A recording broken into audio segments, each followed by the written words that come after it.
Hello dear students. आज के इस लेक्चर से हम स्टार्ट करने जा रहे हैं चैप्टर नंबर 3 के एक्सरसाइज के क्वेश्चंस। बच्चों, चैप्टर नंबर 3 का एक्सरसाइज का फर्स्ट क्वेश्चन कुछ इस तरह से है। In which following example of motion can the body be considered approximately a point object. Point object हमने पार्टिकल कॉन्सेप्ट स्टडी किया था। A point like object having some mass, a point like object endowed with some mass is known as the particle। बच्चों, particle हम कब consider करते हैं? किसी भी ऑब्जेक्ट को हम पॉइंट लाइक कब कंसिडर करते हैं? तो वहां पे हमने दो कंडीशन स्टडी करा था। फर्स्ट कंडीशन क्या था? When dimension of object is very less comparative to their distances, then we can take them as a particle। And second one is all particles of solid body perform equal motion in equal direction, so we can study motion of entire body with help of any one of its constituent particle। ये दो concept है। तो according to that हम इसको solve करेंगे।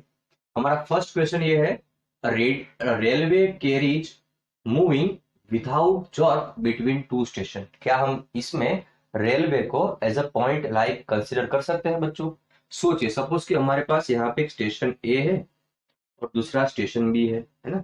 Suppose 100 kilometre का distance है। सोच लो कि 100 किलोमीटर डिस्टेंस है। ट्रेन कोई एक स्टेशन से दूसरी स्टेशन की ओर जा रही है इन सिंगल जर्क या तो विदाउट जर्क।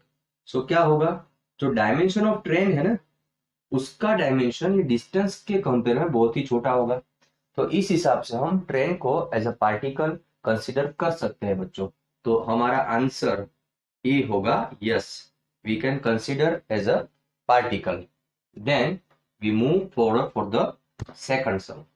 यहाँ पे क्या है हमारे पास? A monkey sitting on the top of a man cycling smoothly on a circular track। कोई एक सर्कुलर ट्रैक है, यहाँ पे एक इंसान साइकिलिंग कर रहा है, उसके ऊपर बैठा है मंकी। ओके, इंसान के सर पे मंकी बैठा है। हमें ये मंकी को पार्टिकल सोचना है। क्या हम सोच सकते हैं? Can we consider monkey as a particle? Yes और नो? तो बच्चों हमें ये देखना है कि जो मंकी साइकिलिंग मैन के थ्रू जितना डिस्टेंस कवर कर रहा है सर्कुलर पाथ पे, उसके रिस्पेक्ट में उसका डायमेंशन बहुत छोटा है। हम इसको एज अ पार्टिकल कंसिडर कर सकते हैं। हमारा आंसर आएगा यस। मतलब कि दोनों केस में बच्चों हमारा आंसर होगा यस। सेकंड क्या है हमारे पास? सेकंड तो हो गया। थर्ड की बात करेंगे। थर्ड में ये है, a spinning cricket ball that turns sharply on hitting the ground. Okay, एक स्पिनिंग बॉल, हमने यहाँ से बॉल को स्पिन करवाया, यहाँ पे पिच पड़ी और यहाँ से ग्राउंड पे हिट करा। यहाँ पे सपोज कि हमारे पास ये स्टंप्स है और यहाँ पे कोई बैट्समैन बैटिंग करता होगा, समझ लो ये बैट है। हमें क्या देखना है कि क्या हम इस बॉल को एज ए पार्टिकल कंसिडर कर सकते हैं। सपोज हमने यहाँ से बॉल को थ्रो किया है और यहाँ से कोई बैट्समैन उसको देख रहा है, तो दोनों के डिस्टेंस के रिस्पेक्ट में ये बॉल का डायमेंशन नेग्लिजिबल नहीं है बच्चों। तो हम इस कंडीशन में इसको एज ए पार्टिकल नहीं कंसिडर कर सकते हैं। तो हमारा आंसर आएगा सी, आंसर होगा हमारा नो। अब बात करते हैं बच्चों डी ऑप्शन के लिए। D sentence, a tumbling beaker that has slipped off the edge of a table. कोई टेबल की एज पर से टम्बलिंग बीकर स्लिप हो रहा है। सपोज ये हमारे पास ग्राउंड है और ये हमारे पास टेबल है। टेबल हो गया, और यहाँ से हमारे पास टम्बलिंग बीकर है और ये हो गया टम्बलिंग बीकर स्लिप। ओके बच्चों, अगर ये टम्बलिंग बीकर नीचे आएगा तो टम्बलिंग बीकर जो हाइट कवर करेगा वो हाइट के रिस्पेक्ट में टम्बलिंग बीकर का साइज नेग्लिजिबल नहीं है। So we can not take it as a particle. तो यहाँ पे भी हम टम्बलिंग बीकर को एज अ पार्टिकल नहीं कंसीडर कर सकते हैं। ओके, क्यों? क्योंकि जो हाइट है उसके रिस्पेक्ट में हम टम्बलिंग बीकर का साइज नेग्लेक्ट नहीं कर सकते। इट मीन्स बच्चों, ये सारे एग्जाम्पल्स हमें ये पता चला कि जब distance travel by object is very large compared to their dimension, we can take object as a particle, otherwise not। Clear? अब बात करते हैं बच्चों एक्सरसाइज के सेकंड क्वेश्चन की ओर। यहाँ पे हमारे पास x वर्सेस t ग्राफ है। Okay, according to given information बच्चों, ये जो हमारा ग्राफ है वो दो स्टूडेंट के लिए है। स्टूडेंट का नाम है a एंड b। ये दोनों स्टूडेंट यहाँ से अपनी स्कूल से अपने घर की ओर जा रहा है। तो this is the home of A और ये है होम ऑफ बी। ये पी है वो किसका घर होगा, ए का घर होगा, और जो हमारे पास क्यू है वो बी का घर है। ओके, इतना हमें मेंशन करा हुआ है। स्लोप भी हमें गिवन है ए और बी के लिए। ओके, स्टार्ट करते हैं फर्स्ट क्वेश्चन में। A oblique B lives closer to the school than B oblique A. मतलब ये है कि स्कूल के पास कौन रह रहा है और किससे क्लोज, किसके रिस्पेक्ट में। तो बच्चों आप देख सकते हो from figure it is clear that school to home distance of A is less than school to home distance of B. So from figure it is clear that A lives, A यानी this is A lives closer to the school than B. तो हमारा option होगा बच्चों यहाँ पे A and B. A lives closer to the school than B. Why? Because distance of school to home for A is less than to the distance of school to home for B. Clear, ये हमारा distance का graph है बच्चों। यहां से हमें पता चल जाएगा कि कौन क्लोज है कौन दूर है। सेकंड आ जाओ, सेकंड सेंटेंस की ओर बच्चों। A oblique B starts from the school earlier than B oblique A. यानी स्कूल से घर जाना कौन स्टार्ट करता है जल्दी से, जल्दी से अर्लियर, मतलब टाइम की बात करी बच्चों तो हमें टाइम के स्केल पे आ जाना। ये देखो हमारा टाइम का स्केल हो गया, यह हमारी टाइम की डायमेंशन हो गई। देखो टाइम, जीरो टाइम पे किसने स्टार्ट कर दिया मोशन, ए ने स्टार्ट कर दिया, और थोड़ी देर के बाद किसने स्टार्ट किया, बी ने स्टार्ट किया। तो यहां से जीरो टाइम से स्टार्ट कर रहा है ए। तो A starts from the school earlier than B. यहाँ पे भी हमारे आंसर होंगे ए इंटू बी। ओके, ये ब्लू सर्कल से मैंने आपको आंसर बताया। क्यों? क्योंकि बच्चों यहां से पता चलेगा आपको कि ए जीरो से स्टार्ट कर रहा है और बी कुछ टाइम के बाद स्टार्ट करेगा। ओके, अब देखो A oblique B walks faster than B oblique A. यानी कौन किससे ज्यादा फास्ट मूव कर रहा है बच्चों। फास्ट मतलब मोशन की बात करी, और मोशन के लिए हम क्या करते हैं, स्लोप फाइंड करते हैं। ये हमारा एक्स वर्सेस टी का ग्राफ है। ओके, तो हमें ये पता है कि इन इन एक्स वर्सेस टी ग्राफ जो स्लोप होता है ना वो होता है स्पीड। क्या होता है, स्पीड या तो होता है वेलोसिटी। आप यहां से देख सकते हो कौन सी लाइन का स्लोप ज्यादा है। अब देख सकते हो बच्चों की slope of B is greater than slope of A. ये आपका रीजन बन गया। यानी speed of A is greater than, sorry, speed of B is greater than speed of A. मतलब कि B walks faster than A. यहाँ पे answer बनेगा बी एंड ए बच्चों। यहाँ पे आंसर आएगा बी एंड ए। ये हमारा राइट आंसर है। फर्स्ट ऑप्शन में बी सिलेक्ट करना है, सेकंड में ए। क्यों? क्योंकि भाई बी फास्ट है। क्यों बी फास्ट है? Because slope of B is more than slope of A. Clear है? ये आप लिख सकते हो, बट अभी मैं रिमूव कर रहा हूं, पोज करके लिख लेना। आगे बढ़ते बच्चों। A and B reaches home at same और डिफरेंट टाइम। ये दोनों घर पे जा रहे हैं। घर पे पहुंचेंगे तो सेम टाइम पे पहुंचेंगे या डिफरेंट टाइम पे। तो उसके लिए हमें फिर से कहाँ पे जाना पड़ेगा, टाइम के पॉइंट पे। और उसके एंडिंग पॉइंट देखो, होम का पॉइंट ये रहा एंडिंग पॉइंट, ये बी का एंडिंग पॉइंट है। ये दोनों एंडिंग पॉइंट से हम क्या करेंगे, टाइम की जो एक्सिस है उसके ऊपर परपेंडिकुलर ड्रॉ कर लेंगे। तो दोनों एक ही टाइम पे मिल रहा है, मतलब कि A and B reaches home at same same time बच्चों। यहाँ पे आंसर आएगा सेम टाइम, बिकॉज ये दोनों का ये एंड हो गया ना। ये एंड क्या शो कर रहा है, दोनों लाइन का होम शो कर रहा है। तो ये दोनों सेम टाइम पे घर पे पहुंचेंगे। ओके, आगे बात करते हैं। E A oblique B overtakes B oblique A on the road once और ट्वाइस। तो बच्चों हमने आगे के केस में स्टडी किया कि अर्लियर कौन स्टार्ट करता है, अर्लियर स्टार्ट करता है motion A. Okay, be faster है, तो पहले तो क्या हुआ, ए आगे निकल गया, फिर बी ने उसको ओवरटेक कर लिया। मतलब B overtakes A on the road once. बच्चों एक बार उसने ओवरटेक कर लिया, फिर दूसरी बार ओवरटेक कर पाएगा नहीं। तो हमारे आंसर होंगे B overtakes A on the road once. Clear? तो इस तरह से आप ये आंसर लिख सकते हो बच्चों।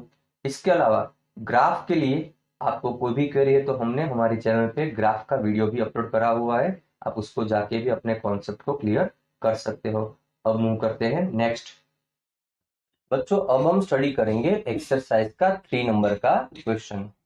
A woman starts from her home at 9 a.m. walks with a speed 5 km per hour on a straight road to her office 2.5 km away. Stay at the office up to 5 p.m. and returns home by an auto with speed 25 km per hour. Choose suitable scale and plot x versus t graph. बच्चों यहाँ पे हमें given information से x versus t graph को plot करना है। Okay, तो कैसे करेंगे प्लॉट, देखते हैं यहाँ पे बच्चों। पहले हम इंफॉर्मेशन के अकॉर्डिंग कुछ डेरिवेशन कर लेते हैं। सपोज ये वुमन अपने घर से ऑफिस जा रही है, मतलब होम टू ऑफिस मोशन के लिए क्या करेंगे बच्चों, हमारे पास क्या चीजें गिवन है, हाँ तो उसका स्पीड गिवन है। बच्चों उसका स्पीड हमें गिवन है 5 किलोमीटर पर आवर, चलो स्पीड लिख लिया। डिस्टेंस उसका गिवन है 2.5 किलोमीटर, यानी होम से ऑफिस का डिस्टेंस है 2.5 किलोमीटर। बच्चों टाइम क्या लगेगा, टाइम लगेगा उसका, आपको पता है कि स्पीड होता है डी बाई टी, तो यहां से टाइम को बना दो ऑब्जेक्ट, तो आपका टाइम होगा D by V. Distance upon speed कर लो, डिस्टेंस 2.5 अपॉन 5 यानी 1/2 आवर।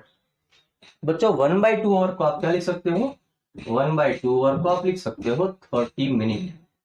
तो ये वुमन 30 मिनट में अपने घर से ऑफिस में पहुंचेगी, मतलब कि वो 9 ओ क्लॉक निकली है, समझो हमें इंफॉर्मेशन गिवन है 9:00 AM पे वो कहाँ पे है, होम पे है, और 9:30 को वो कहाँ पे पहुंचेगी, एट ऑफिस, वो ऑफिस में होगी बच्चों। अब जब वो ऑफिस से घर की ओर आ रही है बच्चों, ऑफिस टू होम, जब वो ऑफिस से घर की ओर आ रही है तो वो ऑटो में आती है। ऑटो का स्पीड गिवन है, ऑटो का स्पीड गिवन है 25 किलोमीटर पर आवर। बच्चों वो वही रास्ते से आ रही है, वो रास्ता चेंज नहीं कर रही है, क्योंकि वो रास्ता होगा 2.5 किलोमीटर का। अब इस केस के लिए व्हेन इट रिटर्न्स, वो होम आ रही है ना, तब बच्चों उसका टाइम लगेगा टी, और फॉर्मूला सेम रहेगा, डिस्टेंस अपॉन स्पीड बच्चों 2.5/25, मतलब कि 1 अपॉन, बच्चों यहाँ पे होगा 1/10 आवर। ओके, इसको आप मिनट्स में चेंज कर सकते हो, तो 60/10 करोगे आपको मिलेगा 6 मिनट। ये मैडम 6 मिनट पे अपने घर पे आती है, मतलब कि 8500 PM वो कहाँ पे थी, ऑफिस में है, और 85.06 PM बच्चों ये आ जाएगी अपने होम पे, है ना।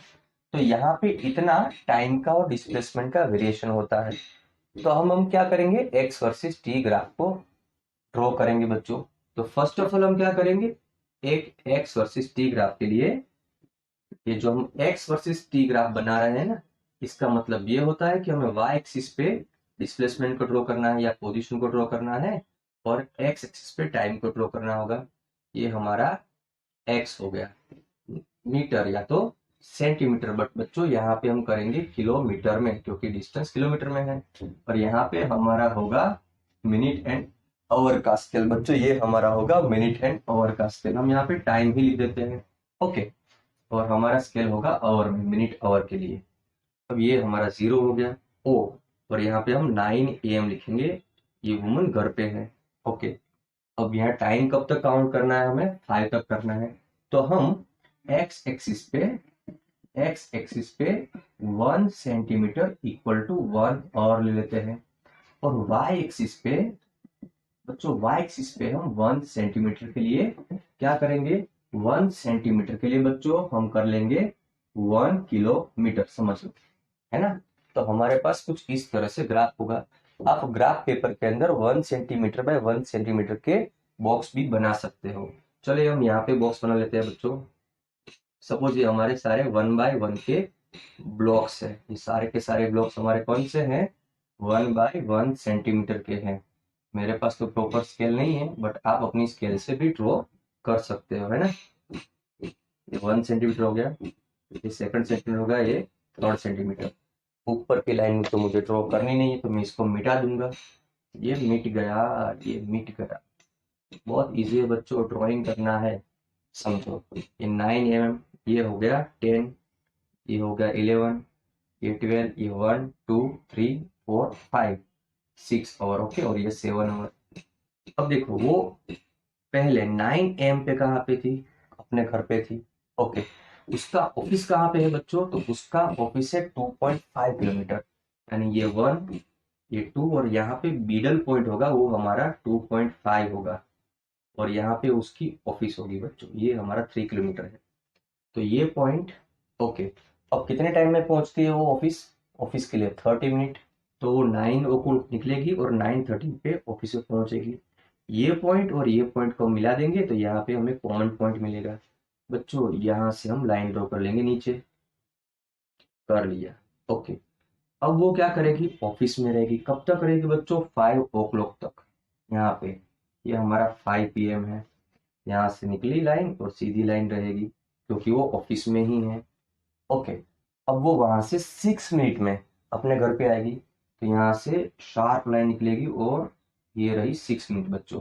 ये इतना डिस्टेंस 6 मिनट का होगा, ओके। मैं थोड़ा सा क्लोज ड्रॉ करूंगा वरना तो 30 मिनट बन जाएगा, थोड़ी सी लाइन नियर होनी चाहिए यहाँ पे बच्चों। ये डिस्टेंस, ये हमें जो पॉइंट मिलेगा ये 506 आवर का होगा, 5 hour and 6 minute। इस तरह से आपको ग्राफ ड्रॉ करना है। स्केल मेजरमेंट हमने यहाँ पे लिख दिया है। करते हैं एक्सरसाइज के 3.4 नंबर के क्वेश्चन की। A drunkard walking in a narrow lane take 5 step forward and 3 step backward. Okay. Following again 5 step forward and 3 step backwards and so on. Each step of it is for 1 meter and takes 1 second for one step. Okay. Draw x versus t graph of his motion. Determine graphically and otherwise how long the drunkard takes to fall in a pit 13 meter away from the stars. तो बच्चों एक drunk इंसान है, वो कोई एक point से motion को स्टार्ट कर रहा है, वो 5 स्टेप फॉरवर्ड में जा रहा है और 3 स्टेप बैकवर्ड में आ रहा है। हर एक स्टेप उसका 1 मीटर का होता है और टाइम होता है 1 स्टेप के लिए 1 सेकंड। तो उसके स्टार्टिंग पॉइंट से 13 मीटर अवे पीठ के अंदर वो गिरेगा, तब तक उसने कितना टाइम लिया होगा बच्चों, ये हमें ग्राफिकली निकालना है, या तो हम विदाउट ग्राफिकली भी निकाल सकते हैं। तो फर्स्ट ऑफ ऑल हम एक टेबल ड्रॉ कर लेंगे जहां पे हम विदाउट ग्राफ उसका आंसर निकाल लेंगे, फिर हम ग्राफिकली भी आंसर निकालेंगे। तो बच्चों हमें इंफॉर्मेशन क्या गिवन है जरा लिख लेते हैं हम बच्चों। एक्सरसाइज के 3.4 में इंफॉर्मेशन इस तरह से है, 5 स्टेप फॉरवर्ड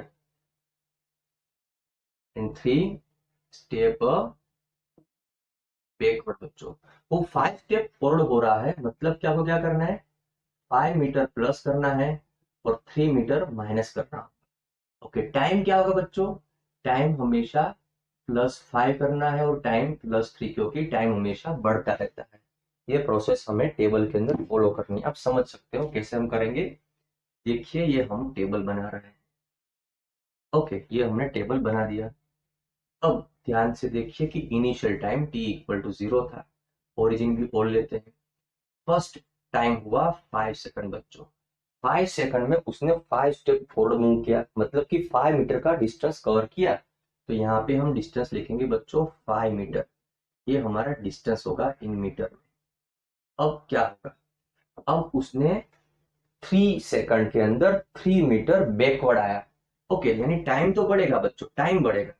टाइम क्या होगा, 5 + 3 8 सेकंड होगा, बट वो बैकवर्ड आ रहा है बच्चों, तो 5 - 3 = 2 मीटर पे होगा।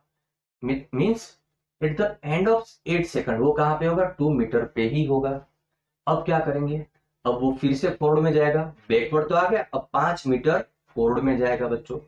5 मीटर फॉरवर्ड में जा रहे हैं, मतलब ये डिस्टेंस 2 के अंदर आप 5 को ऐड करोगे तो 7 मीटर पे होगा। कब, आफ्टर दिस 8 + 5 = 13 सेकंड बच्चों। 13 सेकंड के बाद वो 7 मीटर पे होगा।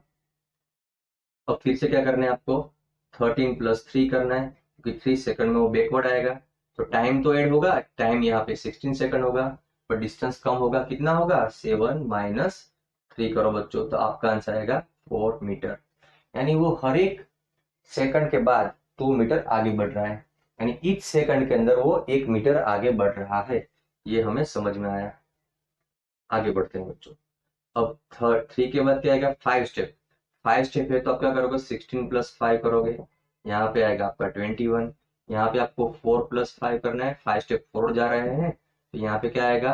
9 मीटर। ओके, फिर से अब 3 स्टेप बैकवर्ड में आ रहा है, तो 3 स्टेप का टाइम 3 सेकंड था, 21 - 3 कर लो और 21 + 3 कर लो, यहाँ पे आएगा 24 सेकंड। टाइम हमेशा ऐड होता है, यहाँ पे माइनस मत करना बच्चों। हाँ, डिस्टेंस में क्या होगा? 3 स्टेप बैकवर्ड आ रहा है तो 9 - 3 करो, ये आ गया 6 मीटर। इसी तरह आपको 13 तक पहुंचाना है बच्चों, 13 तक पहुंचाना है और हम पहुंचा के रहेंगे। देखिए अब क्या होगा? ये 3 स्टेप बैकवर्ड आया, अब क्या करेंगे? 5 स्टेप फॉरवर्ड, तो 6 + 5 क्या होने वाला है सर? 6 + 5 होने वाला है 11 मीटर। ओके, तो यहाँ पे 24 + 9 क्या होगा? 24 + 5 क्या होगा? 29 सेकंड। अब वो 3 स्टेप बैकवर्ड आएगा, मतलब कि 29 + 3 32 सेकंड के बाद वो 11 - 3, मतलब कि कहाँ पे होगा? वो 8 मीटर पे होगा बच्चों। अब देखिए, अब वो फॉरवर्ड जाने वाला है, तो 32 प्लस हम कर लेंगे यहाँ पे 5, हमारा आंसर आएगा 37। तो वो यहाँ पे हम 8 + 5 करेंगे, तो यहाँ पे आएगा 8 × 5 13 मीटर। मतलब कि बच्चों 37 सेकंड के अंदर वो 13 मीटर दूर आने वाली पीठ के अंदर गिर जाएगा। तो आपका आंसर क्या होगा? 37 सेकंड। यहाँ से आप ये आंसर निकाल सकते हो। अब हम बात करेंगे ग्राफिकली। बच्चों ग्राफिकली के लिए क्या करोगे? आप यहाँ पे ग्राफ ड्रॉ कर लोगे। ओके, ये हमने ग्राफ ड्रॉ कर लिया, ये हमारा एक्स वर्सेस टी का ग्राफ है ना। अब हम देख सकते हैं कि हमें टाइम की रेंज क्या लेनी है और डिस्टेंस की रेंज क्या लेनी है। देखो टाइम हमारा 37 सेकंड तक का है बच्चों, टाइम हमारा 37 सेकंड तक का है। हम क्या करेंगे? फॉरवर्ड और बैकवर्ड का ग्राफ ड्रॉ कर रहे हैं बच्चों, जरा आप ध्यान से देखना। फॉरवर्ड और बैकवर्ड में क्या होगा? तो हम इस तरह से ग्राफ ड्रॉ कर रहे हैं, आगे जाएगा तो प्लस और नीचे आएगा तो माइनस, यानी एक लाइन हमारी 5 मीटर की होगी और एक होगी 3 की। समझ लो कैसे करने वाले हैं हम। पहले हम यहाँ पे टाइम का लाइन ड्रॉ कर रहे हैं बच्चों। टाइम 1 2 3 1 2 3 4 5 6 7 8 9। ओके, 9 लाइन ड्रॉ करनी है, 9 लाइन्स को बच्चों ड्रॉ करना है हमें, 9 लाइन्स के 1 2 3 4 5 6 7। नहीं हुई तो थोड़ा स्केल छोटा कर लेते हैं, कोई दिक्कत नहीं है, कर लेंगे भाई, छोटा सा स्केल कर लेंगे। ओके, ये छोटा स्केल हो गया, थोड़ा सा छोटा स्केल ले लेते हैं। ओके, चलिए टाइम हमारे क्या है बच्चों? टाइम पहले है हमारे पास यहाँ पे टाइम क्या है? तो टाइम है हमारे पास 5 सेकंड, ये 0 5 सेकंड, 5 के आफ्टर 8 सेकंड, 8 के आफ्टर 13 सेकंड, 13 के after 16 second, then 21 second, then 24 second, then 29, then 32 and 37 second. ये बच्चों सेकंड में हो गया। चलो अब जरा यहाँ पे आ जाओ, ये हमारे पोजीशन की लाइंस हो गई, ये सारी लाइन पोजीशन की है, और यहाँ पे भी 13 लाइन है, देख लेना। ओके, 13 लाइन है बच्चों, 13 लाइन हमें ड्रॉ करनी होगी। 1 मीटर 2 मीटर 3 4 5 6 7 8 9 10, ये 11, ये 12, और यहाँ पहुंचा दो उसको 13 पे। बच्चों यहाँ पे हमने पहुंचा दिया उसको, यहाँ पे हमने पहुंचा दिया उसको 13 पे। ओके, 13 मीटर पे। चलिए अब क्या करेंगे? अब हम पॉइंट को मिलाएंगे। पहले 5 से 5 यहाँ पे गया, 5 सेकंड में 5 मीटर, ये लाइन मिली। अब क्या हुआ बच्चों? वो 3 मीटर बैकवर्ड गया, यानी 8 सेकंड, 13 सेकंड के ऊपर वो 7 मीटर पे था। सुनो, 13 के ओके 8 आएगा, तो 8 पे वो कहाँ पे था? 2 मीटर पे, तो यहाँ पे 2 मीटर और 8, यानी 3 मीटर पीछे गया। 1 2 3 4 5, 5 मीटर फॉरवर्ड, फिर 1 2 3 meter backward, 1 2 3 4 5 meter forward. Okay, बस यही करते रहो। 1 2 3 3 meter backward, 1 2 3 4 5, 5 meter forward, 1 2 3 meter backward, 1 2 3 4 5 meter forward. ये पहुंच गया खड्डे में, पीठ में गिर जाएगा। तो ये हो गया ग्राफिकली रिप्रेजेंटेशन। आप भी प्रॉपर स्केल के साथ बच्चों ये ड्रॉ कर सकते हो, 1 बाय 1 के स्केल लेके आप ड्राइंग कर सकते हो।